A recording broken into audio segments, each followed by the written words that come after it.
Rich and wealthy are not the same, by the way. That's a whole different topic, but let's get into that. I'm just curious, what's the difference between the two?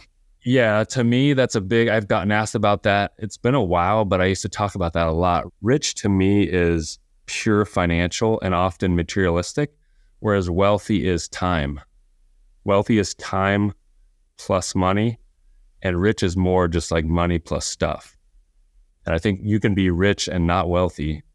You can be rich by having a really high income. And I think maybe that's what some of the law firm owners out there are dealing with. And I think it's very doable to kind of flip that switch and say, I'm not going to try to be rich. I'm not going to try to be the big sizzle personally. You can be the big sizzle for your firm and attract all that marketing business, of course. But financially at home, if you've got health, if you've got financial freedom, if you've got lots of money set aside, you have a team that's amazing. You've got partners that are amazing.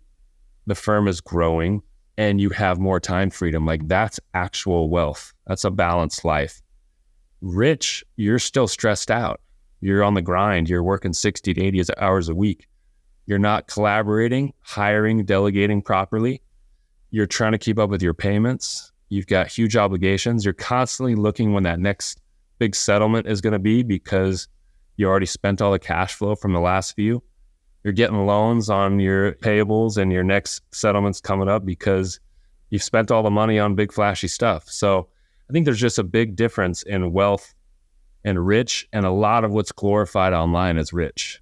What do you find through your experience? What leads to that shift? Because I understand, everybody has different seasons in their life, and especially a lot of entrepreneurs, they've got those early years where they're putting in a lot of sweat equity. There's the long hours. It's kind of hard to avoid that, especially in the early years. But where do you find that shift happens when they go from, okay, I'm working 80 hours a week, got plenty of money, but maybe I need to do this differently? Does something bad have to happen? I don't think something bad has to happen, but something bad will happen. So you can either choose to make that transition or you will be forced to. That's the way I really look at it, is either you can proactively say, I'm going to choose a healthier lifestyle and I'm going to be more balanced and trusting, or eventually something's going to happen business-wise or health-wise where I have no other choice. And I think, unfortunately, that's often the case is these business owners and attorneys and entrepreneurs in their 50s, they're stressed to the max. And maybe it's impacted your health or your family relationships, but you've gone through some stuff. And now you're like, okay, I can't do that again. I got to do it the right way this time. I think for me, it's always been more about having a healthy home life, healthy family relationships, personal health and fitness. All these things have made me want to seek that path out quicker and not wait till I'm 60 years old to start thinking about it. Yeah. And I want to talk about your latest book, so Fit for Wealth, the transformation that you underwent and even just the similarities between health and, let's say, financial fitness, but also just personal health and just the correlation between the two. And I got to point out for your listeners, if you guys haven't read Fit for Wealth, Mr. Mogul is quoted multiple times and his story is featured prominently in that book. So if you don't have a copy, I'm happy to send you a free copy as a listener for his podcast. Yeah, Fit for Wealth is really the concept that we can seek elite health and abundant wealth at the same time with the same principles. They're not mutually exclusive.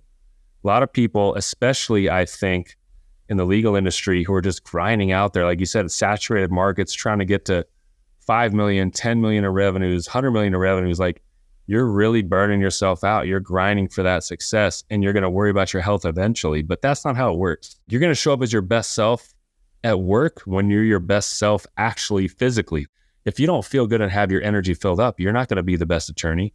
You're not going to be the best business leader.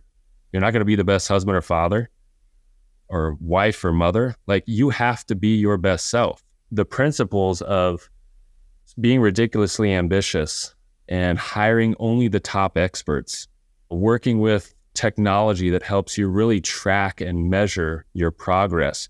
Doing these things is really going to get you both better situation to be healthy and wealthy at the same time. And I think that's what's, for me, I was always very much into health and fitness. My family's a lot of athletes in my family. And I let myself go for 6 months and I hated where I was. I think we make changes when we're finally disgusted with our situation. And that's where I found myself about a year and a month ago this time. Mm-hmm. And then you underwent this journey, which you look great. How many pounds did you lose? I lost 50 pounds.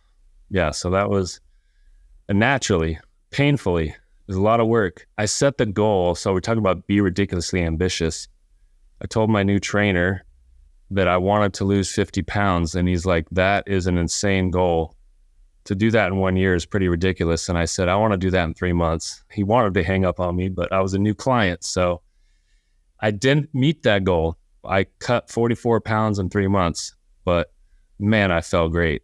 I felt so much better, more energy, more confidence, more excitement. I felt like my old self again. And eventually over the next few months, I lost that other 6 pounds. So I just think that we can make such a difference in our business and how we show up everywhere when we're doing the little things, when we're staying disciplined, when we're doing what we want to commit to ourselves to do for our future, then we're going to show up with a lot more energy and confidence everywhere we go. And it will make a difference in the impact on the bottom line. You will make more money if you are taking care of yourself. There's no doubt in my mind. Yep. I mean, I remember it's like so much of this is just honoring your commitments to yourself. I mean, when you and I, earlier this year, we were at a conference. I remember we flew in. Most people fly into a conference. They're relaxing in the hotel room. Maybe they order some room service. They're hanging out. Then they come down for the cocktail hour. But I went down to the gym. I saw you in the gym. These small decisions, right? Sometimes you don't feel like it. Sometimes you're tired, but it's the commitments we make.